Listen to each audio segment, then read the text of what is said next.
मैंने समर्थन दिया ऐसी बात नहीं है। पहले दिन से मैं, अभिजीत है, सोनम जी तो मेरे घर आए थे और इन बच्चों के साथ शिवसेना पहले दिन से है। कल मैं सबको मिलने के लिए आया था और संजोग की बात है या पता नहीं क्यों कैसे, लेकिन कल ही राहुल जी ने भी आंदोलन किया। अगर हम देखें तो जिस बेरहमी के साथ सरकार इनके साथ पेश आ रही है या सुलूक कर रही है, ये कोई प्रजातंत्र का लक्षण नहीं है। ये तो अब बहुत सारे लोग कहने लगे कि इनसे तो अंग्रेज अच्छे थे। ऐसी बात क्यों करने लगे लोग? तो इसका मतलब ये है कि आज जो भी सत्ता में है शायद उनके दिमाग में हवा चली गई है और वो हवा निकालने के लिए जनता को वक्त नहीं लगता है। आपका कार्यक्रम क्या होगा? आप दिल्ली में है, राहुल गांधी से भी मिलेंगे, कांग्रेस? अभी तो आना मिलना वो तो बात अलग है। मैं आया था अभिजीत और सारे बच्चों को मिलने के लिए, वो तो मैं कल मिला हूँ। अब देखेंगे आगे कैसे करना है। आपके माध्यम से अभी मैं पूरे देश के लिए बात कर रहा हूँ, ऐसे समझ लो। अरे एक मिनट त्यांचं उद्या ना। अब आपकी मांग जो प्रोटेस्ट आपने कल देखा, मिलने का, अब आप लोग की मांग, आप ऐसे आइए ना। आप लोग की सर मांग क्या है? संसद का सत्र नहीं चल रहा, आपने देखो एक सिंपल बात है कि अगर कोई भी आंदोलन करता है तो सरकार का कर्तव्य बनता है कि उनके साथ जाकर बात करे, उनके वो क्या कहना चाहते हैं। अगर उनकी कुछ गलतफहमी होगी तो गलतफहमी दूर करना सरकार का कर्तव्य होता है और इस सरकार ने वो नहीं किया। अगर पहले दिन इनके साथ बात करते तो बात यहां तक नहीं बढ़ती। सोनम जी आए थे, अभिजीत आया था, पहले भी आए थे, ऐसे नहीं कि कल पहला दिन था, पहले भी आए थे, 1 महीना हो गया शायद, उस वक्त भी यहाँ आए थे। अगर उसी वक्त सरकार की ओर से इनके साथ कोई बात कर लेता तो आज तक ये मामला सुलझ जाता। लेकिन साथ ही मैं जैसे हमने प्रदर्शन किया था मुंबई में और भी करेंगे हम, उस वक्त मैंने याद दिलाई थी 2 चीजों की, 2 घटनाएं। इंदिरा जी की एक घटना थी और दूसरी अन्ना हजारे, दोनों अनशन की बात, अनशन से जुड़ी हुई बात है। इंदिरा जी के समय पर सोनम जी के पिताजी जब अनशन पर बैठे थे लद्दाख में, तो इंदिरा जी पता नहीं उस वक्त वो प्रधानमंत्री थी या नहीं थी, लेकिन स्वयं जाकर उनसे उन्होंने बातचीत की थी। दूसरी बात, अन्ना हजारे, पूरे देश में ऐसे माहौल था कि क्या होगा क्या नहीं होगा, लेकिन उस वक्त भी कांग्रेस की सरकार थी और मनमोहन जी प्रधानमंत्री थे। हमारे विलासराव जी देशमुख जो महाराष्ट्र से यहाँ थे, मंत्री थे या केंद्रीय मंत्री थे, उनको भेजा गया था उनके साथ बातचीत करने के लिए। तो बातचीत करना यही तो प्रजातंत्र में होता है। अदरवाइज आप इसको तानाशाही कह सकते हैं। अगर किसी की बात, खुद की मन की बात जबरदस्ती सबको सुनाए लेकिन जन की बात नहीं सुने तो ये प्रजातंत्र नहीं है। हमने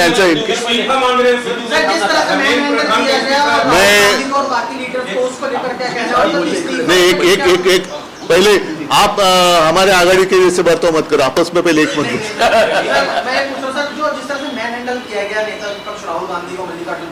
अरे सिर्फ उनको ही नहीं, कल मैंने देखा कि बहुत सारे लड़कियां, मतलब बच्ची है 9-10 साल की है, कुछ महिलाएं हैं, जिस तरीके से उनके साथ बर्ताव किया गया, ये हिंदू संस्कृति का, मैं नहीं मानता कि ये हिंदू संस्कृति में इसको मान्यता है कि महिलाओं के साथ ऐसा व्यवहार करे। तो फिर रावण और आप में फर्क क्या है? इस्तीफे को लेकर आप लोग भी डटे हुए हैं? अगर बच्चे इस्तीफा मांग रहे हैं तो क्या उसमें गलत क्या है? उनका भविष्य का मामला है ना, एक व्यक्ति या पूरा देश का भविष्य, इसमें आपको चुनना है। सर, काल तुम्ही आंदोलनस्थळाला भेट दिली, फ्लॅशलाइट्स लावून तुमचं तरुणांनी जोरदार स्वागत केलं, तुमची प्रतिक्रिया पहिल्यांदा?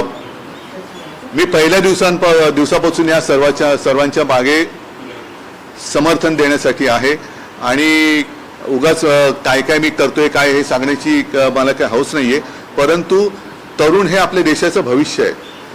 भाग्यविधाते ज्याला म्हणतो आपण, त्या भाग्यविधात्यांचं भाग्यच जर का तुम्ही चिरडून टाकणार असाल तर ती लोक का ऐकणार नाहीत। आणि ज्या वेळेला अशा तरुणांची तुम्ही झुरळ म्हणून निर्वत्सना करता तेव्हा तर मला असं वाटतं सहनशीलतेच्या पलीकडे, आणि या मुलांना कोणीतरी एक आधार देण्याची गरज आहे। आज त्यांना जर आपण आधार दिला तर हे देशाचे भावी आधारस्तंभ देश वाचवू शकतील। पण आजच जर का ह्या आधारस्तंभाला तुम्ही तोडून मोडून टाकून हुकुमशाही लादणार असाल तर ही मुलं गप्प नाही बसणार. आणि आणि आणि मला असं वाटतं की सरकारचं लोकशाही आपण मानतो जगातली एक सगळ्यात मोठ्या लोकशाहीपैकी आपली लोकशाही असं आपण जर मानत असू आणि जर ती असेल तर तुम्हाला त्यांच्याशी जाऊन बोलण्यामध्ये कमीपणा कसला वाटतोय. पहिल्याच दिवशी म्हणजे असं नाहीये की काल पहिला दिवस होता, हे तर काल ह्या दुसऱ्या टप्प्याचा 20वा-25वा दिवस असेल.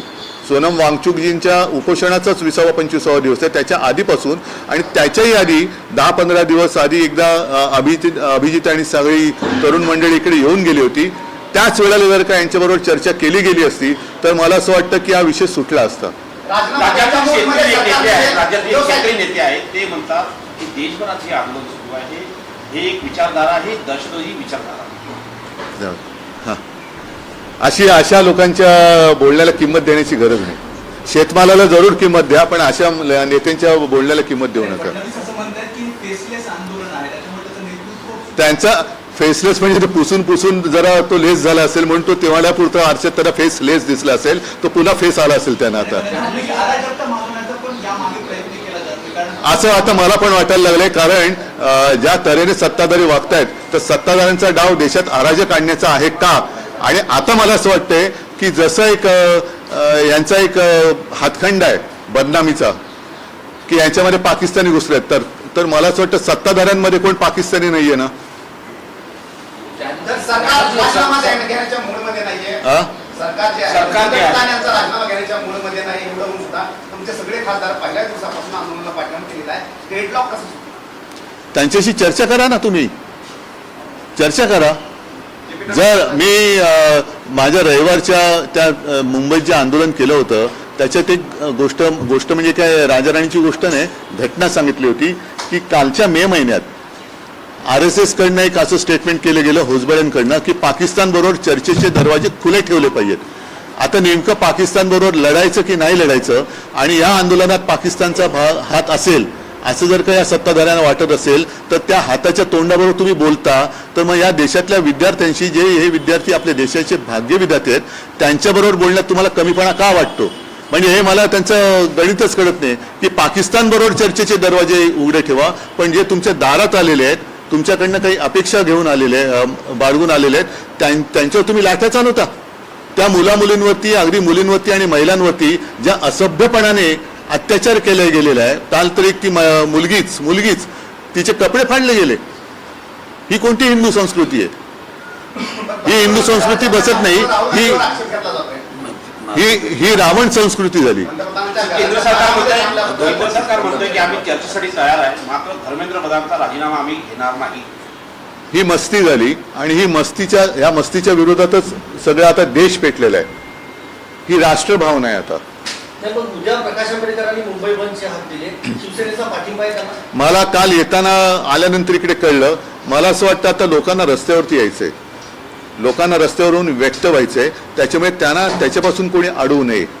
काल सुद्धा तुम्ही बघितलं म्हणजे मी तिकडनं निघाल्यानंतर एक 9 वर्षाची मुलगी, तिची बहीण, तिचे वडील, मुंबईच्या आंदोलनात अगदी कडेवरती घेतलेली लहान मुलं, त्या खांद्यावर घेतलेली अशी लोक यांना रस्त्यावरती यायचे. आता त्यांनी येऊ द्या, कारण हे जे काय आहे हे अचानक हा उफाळून आलेला असंतोष नाही, हा गेल्या 12 वर्षात साठलेला असंतोष आता उफाळून बाहेर पडतोय. तर तो पहिला येऊ द्या बाहेर. ज्या पद्धतीनं दिल्लीमध्ये युवकांवरती लाठीचार्ज करण्यात आला, आता उद्या महाराष्ट्र बंद आहे, महाराष्ट्रात देखील अशा घटना होतील अशा चर्चा. महाराष्ट्रामध्ये आता काल तुम्ही एक पाहिलं असाल की मी इथे निघण्याच्या वेळेलाच आदित्यने एक प्रेस कॉन्फरन्स घेतली आणि आम्ही युवा सेनेकडनं एक हेल्पलाईन सुरू केलेली आहे.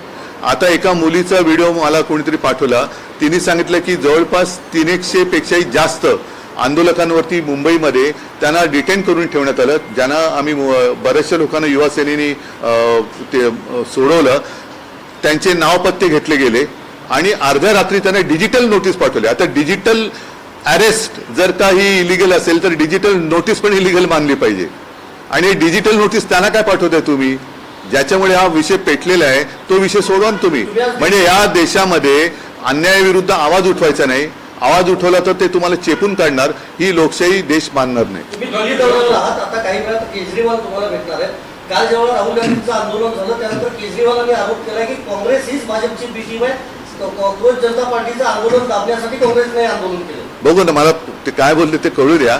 आणि मला असं वाटतं की आता सर्वांनीच तुझं माझं करण्यापेक्षा आपलं म्हणून या देशाच्या आणि मुलांच्या मागे उभं राहिलं पाहिजे. पण एक एक दिसत नाही सर. आता बघू ना, मी तर सगळ्यांच्या सोबत आहे, मी मुलांच्या सोबत आहे. म्हणून मी काल जाऊन अभिजितला भेटलो आणि त्या मुलांना मी म्हटलं मी भाषण करायला नाही, मी तुम्हाला वंदन करायला आलेलो आहे. कारण जी एक असं वाटत होतं आम्ही राजकारणामध्ये लढतो, पण एक कोणासाठी लढतो, तर ते कोणासाठी लढतो ती मुलं माझ्या समोर होती. आणि ते बघितल्यानंतर लक्षात येतं की आहे अजूनही आपल्या देशामध्ये तो एक मर्दपणा म्हणतो, अन्यायाविरुद्ध लढण्याची जी चीड म्हणतो ती जिवंत आहे. देवेंद्र फडणवीस सर, देवेंद्र फडणवीस का बयान आया, आम आदमी पार्टी का बयान आया है कल के प्रोटेस्ट के बाद कि ये जुगलबंदी है कांग्रेस और बीजेपी की, क्योंकि बीजेपी के दिन से बैठा हुआ है प्रोटेस्ट के गवर्नमेंट वहाँ पे मिलने के लिए नहीं गई और यहाँ पे कल गवर्नमेंट उनको मना नहीं, जैसे मैंने कहा कि सरकार ने इन बच्चों के साथ बातचीत करनी चाहिए, वैसे विपक्ष ने भी आपस में बातचीत करनी चाहिए. तुम्ही दिल्लीत आहात, मुख्यमंत्र्यांचा आज वाढदिवस आहे सर. हो, शुभेच्छा द्यायला काहीच हरकत नाही. मुख्यमंत्री माझ्या शुभेच्छा आहेत आणि माझ्या शुभेच्छांमध्ये पाकिस्तान